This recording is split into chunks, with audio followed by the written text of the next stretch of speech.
Over 5 years, the United States will assemble 1 million Bitcoin, 5% of the world's supply.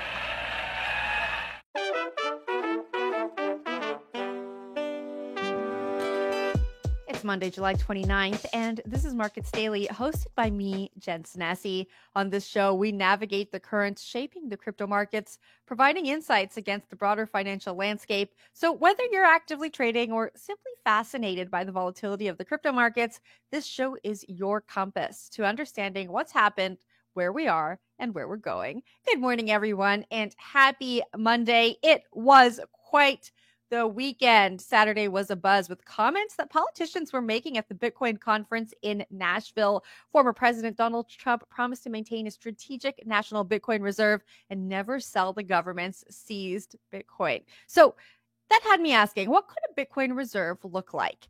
At the same conference, U.S. Senator Cynthia Lummis, who has been on the show before, said that she plans to introduce legislation for a strategic Bitcoin reserve that will reduce national debt of the U.S. by buying 1 million Bitcoin over the course of 5 years. She said that the Bitcoin would be held for at least 20 years. Now, given what we've experienced here in the U.S. from a policy perspective, this is absolutely crazy to think about. The government buying and holding 1 million Bitcoin for 20 years as part of a plan to tackle debt. At current prices, 1 million Bitcoin would be worth about $68 billion. And according to the Treasury data, the national debt is at around $35 trillion. Now, to give you a brief idea of how much U.S. debt increases from year to year, from 2022 to 2023, the national debt increased by $2.24 trillion. So let's make sense of Lummis's proposal. Senator Lummis is known for her strong advocacy for cryptocurrency and blockchain technology. She sees Bitcoin as a hedge against inflation and a potential long-term asset that could appreciate significantly. So no wonder so many folks in this space love her. This proposal comes as part of a broader conversation around fiscal policy and the role of digital assets in the global economy. Lummis suggests that by buying Bitcoin, the U.S. could not only diversify its reserves, but also potentially see a significant appreciation in value, which could help reduce the national debt over time.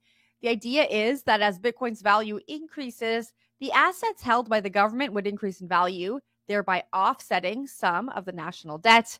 The argument for this move hinges on the belief that Bitcoin acts like digital gold, a store of value that could protect against inflation and economic instability. Lummis and others argue that traditional assets like fiat currencies, the dollars that you hold in your bank account, are increasingly susceptible to inflation and devaluation, while Bitcoin's capped supply could make it a safer long-term bet. However, this proposal is not without risk. Bitcoin's volatility makes it a potentially risky investment for a national reserve. The value of Bitcoin can swing wildly in short periods. We've experienced that. And the potential for regulatory changes, technological failures, or other unforeseen issues could impact its value. There's also the question of whether it's appropriate for the government to invest in such a speculative asset, especially when it comes to taxpayer funds. Senator Lummis's proposal for the U.S. government to invest in 1 million Bitcoins could be a visionary move that positions the nation at the forefront of the digital financial revolution.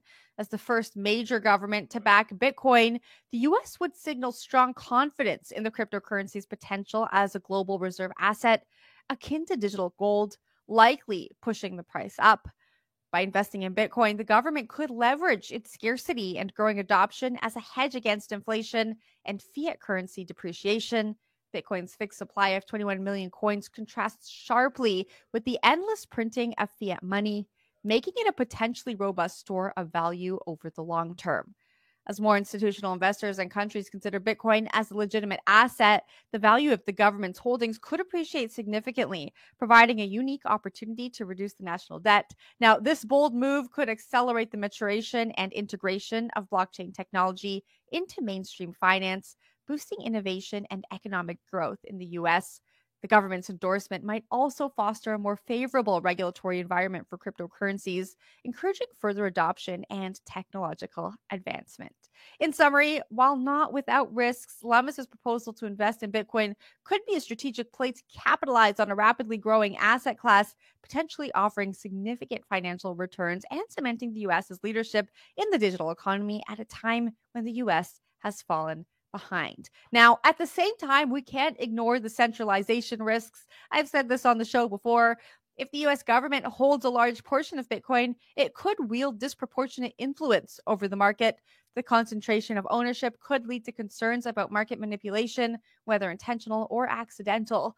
For instance, any government action involving the sale or movement of a large amount of Bitcoin could cause price volatility, disrupting the market, and the government's involvement could lead to regulatory inconsistencies or preferential treatment.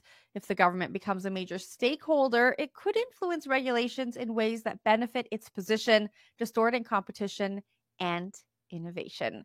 That's it for today's show. Thank you so much for listening and coming on this journey with me to better understand the crypto markets. If you enjoyed this episode, be sure to subscribe to the CoinDesk Podcast Network on your preferred podcast platform and subscribe to our YouTube. Like this video, comment, and if you're over on the podcast platforms, leave us a 5-star review. Your support means the world to us. Have a fantastic day, and we will see you tomorrow.